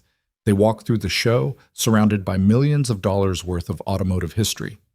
Ferraris, Porsches, Lamborghinis, custom hot rods, and vintage racers. And there, in the center of the main pavilion, was the P71. People crowded around it, taking photos, reading the plaque, asking questions. And Caleb stood back, watching, feeling a strange mix of pride and distance. It wasn't his anymore. It belonged to history now, to everyone who cared about what it represented. "You okay?" Vivian asked. "Yeah, just weird seeing it here, like it's moved on without me." "That's what you wanted, though, for it to be bigger than you." "I know, doesn't make it less weird." Finn tugged on his hand. "Dad, someone wants to talk to you." Caleb turned. A man in his 20s stood there, nervous, holding a phone. "Are you Caleb Rowan?" "Yeah. I just wanted to say thank you. I followed the whole restoration, donated $50 when I was in college, and watching you finish that project, it made me believe I could finish mine." He pulled up a photo on his phone, a car in a garage partially restored. "I've been working on this for 3 years. Your story kept me going when I wanted to quit." Caleb looked at the photo, then at the young man. "What's your name?" "Tyler." "Well, Tyler, that's a beautiful car. You're doing great work." Tyler's face lit up. Thanks. That means a lot coming from you." They talked for a few more minutes, then Tyler left and Caleb stood there, processing what just happened. "You okay?" Vivian asked again. "Yeah, I just didn't realize people were paying attention like that." "They were. They are. You inspired them." Caleb shook his head. "I was just trying to finish a car." "That's what makes it inspiring. You weren't trying to be a hero. You were just trying to do something good. And people saw themselves in that." Later that night, back in the hotel room, Caleb couldn't sleep. He lay in bed, staring at the ceiling, thinking about Tyler, about all the people who'd followed the restoration, about the messages he still got sometimes, from strangers saying the project had changed their lives in small ways. He'd bought a rusted wreck for $100 because he needed something to fix, something to believe in. And somehow, without meaning to, he'd given other people something to believe in too. That was the part he hadn't expected. The part that mattered more than the money or the recognition or any of it. The idea that his struggle, his refusal to quit, had meant something to someone else. Vivian stirred next to him. "Still awake?" "Yeah." "What are you thinking about?" "About how weird life is. How you can start with one intention and end up somewhere completely different." "Is that a bad thing?" "No, just unexpected." She rolled over, propping herself up on one elbow. "Can I ask you something?" "Sure." "Are you happy?" Caleb thought about it. "Yeah, I think I am." "You think?" "Okay, I am. I'm happy. Are you?" Vivian smiled. Yeah, I'm happy. They lay there in the dark, not talking, just being. And Caleb realized something. He'd spent so long defining himself by what he'd lost, by Sarah's death and the struggle to keep going, that he'd forgotten he was allowed to be happy. That happiness wasn't a betrayal of grief. It was just the other side of it. The first car they finished was Gordon's prototype. It took 11 months, 2 months longer than estimated, but the result was worth it. The car gleamed under the shop lights, every line perfect, every component rebuilt to exact specifications. Gordon flew in to see it, and when he walked into the shop and saw what they'd done, he cried. My father owned one of these, Gordon said, running his hand along the hood. Back in the 70s, I used to sit in the passenger seat while he drove, feeling like I was in a rocket ship. He sold it when I was 10, needed the money. I've been looking for one ever since. He looked at Caleb. Thank you. You gave me my childhood back. Caleb didn't know what to say, so he just nodded. Patricia's car finished 2 months later. The unveiling was smaller, just Patricia and her brother and a few family friends, but when they pulled the cover off, revealing the fully restored race car, Patricia broke down. Her brother hugged her, and Caleb stood back, watching, feeling like he'd done something that mattered. Dad would have loved this, Patricia said, wiping her eyes. He would have been so proud. That night, Caleb sat on the porch with Vivian and Finn, watching the stars. The shop was doing well. They had projects lined up for the next 2 years. The business was stable. Life was stable. And Caleb felt something he hadn't felt in a long time. Peace. What are you thinking? Finn asked. I'm thinking we did something good. The car? All of it. The P71, the shop, everything. Finn leaned against him. I'm glad we bought the car. Caleb smiled. Me too, buddy. Me too. Vivian took his hand. You know what I think? What? I think you're exactly where you're supposed to be. Caleb looked at her, at Finn, at the house they'd turned into a home, and he thought about the journey that had brought him here, the $100 gamble, the year of struggle, the moment when he'd almost given up but didn't. You know what's funny? Caleb said. I thought the car was the point. Thought if I could just finish it, everything would make sense. But it wasn't the car. It was everything that came with it. The people, the work, the refusing to quit when everyone said I should. That's not funny, Vivian said. That's life. Yeah, I guess it is. They sat there a while longer, watching the night sky, listening to the distant sound of traffic. And Caleb thought about Jonas Mercer, about a man who'd built something extraordinary and watched it get taken away, about how his work had been forgotten, buried, lost, until it wasn't. Until someone had cared enough to bring it back. And that was the lesson, wasn't it? That things worth saving don't save themselves. That legacy isn't automatic. It's chosen. It's fought for. It's the result of people who refuse to let important things disappear. Caleb had spent a year saving a car. But in the process, he'd saved himself, found a purpose, found a community, found love again. And he taught his son that some things are worth fighting for, even when the fight seems impossible, especially when the fight seems impossible. The anniversary of Sarah's death came in October, 3 years since the restoration had started, 4 years since she'd died. Caleb and Finn went to the cemetery in the morning, brought flowers, stood in front of her headstone. You know what's weird? Finn said. What, buddy? I'm starting to forget her voice.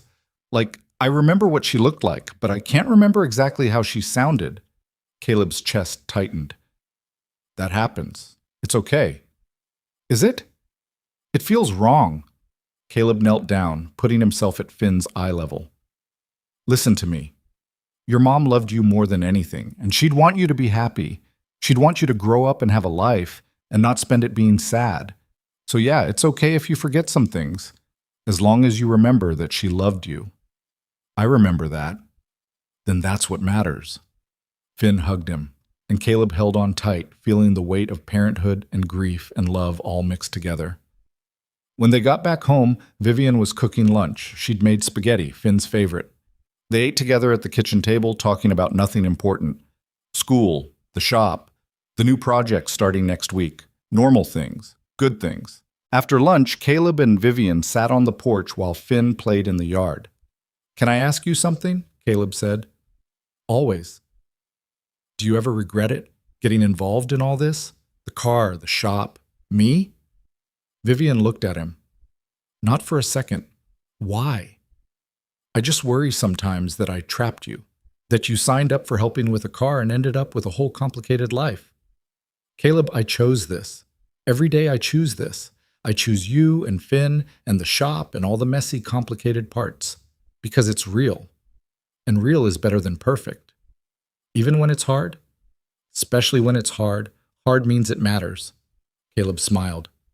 When'd you get so wise? I've always been wise. You're just now noticing. He laughed, and then, without planning it, he said, Marry me. Vivian froze. What? Marry me. I know it's not romantic. I don't have a ring, but I want you in my life, permanently, officially, so marry me. Vivian stared at him. Then she started laughing. You're proposing to me on your porch in sweatpants? Is that a no? That's a yes, you idiot. Of course it's a yes.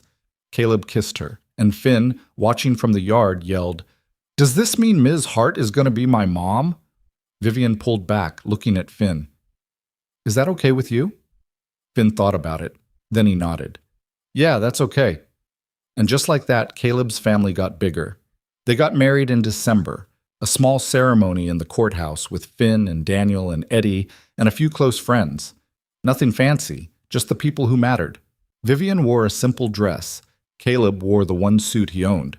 And Finn stood between them, holding both their hands, grinning like he'd won the lottery. Afterward, they went to the diner where they'd celebrated finishing the P-71. Ordered burgers and milkshakes and sat in the same booth. And Caleb looked around the table at the people he loved, the people who'd become his family, and felt a gratitude so deep it hurt. Thank you, he said. For what? Daniel asked. For not letting me give up. For believing in me when I didn't believe in myself. For all of it. Daniel raised his coffee cup. To Caleb, who saw value where no one else did. To Jonas Mercer, Eddie added, who built something worth saving. To second chances, Vivian said, looking at Caleb. They clinked cups, and Finn, trying to be part of it, raised his milkshake. To the $100 car. Everyone laughed, and Caleb thought about that rusted wreck he'd dragged home 2 years ago. The thing everyone had called garbage. The thing he'd seen potential in when no one else had. That car had changed his life. Not because it was worth millions, but because it had given him a reason to keep going. A reason to believe that broken things could be fixed. That lost things could be found. That impossible things were possible. And in the end, that was the real value. Not the money. Not the recognition. The belief that something worth saving was worth fighting for. Even when everyone else said it wasn't. Even when the odds were impossible. Even when all you had was $100 and a dream. Because sometimes the things that look like garbage to everyone else are actually treasures waiting to be discovered. And sometimes the biggest gamble you can take is believing in something when no one else does. That's what Caleb had learned. That's what he'd pass on to Finn. That's what the P-71 had taught him. Value isn't always obvious. Legacy isn't always loud. And the most important things in life are often the ones nobody else sees coming. You just have to be willing to look, to dig, to believe, to fight, and to never, ever give up. Because the $100 decision that everyone laughs at might just be the thing that changes everything.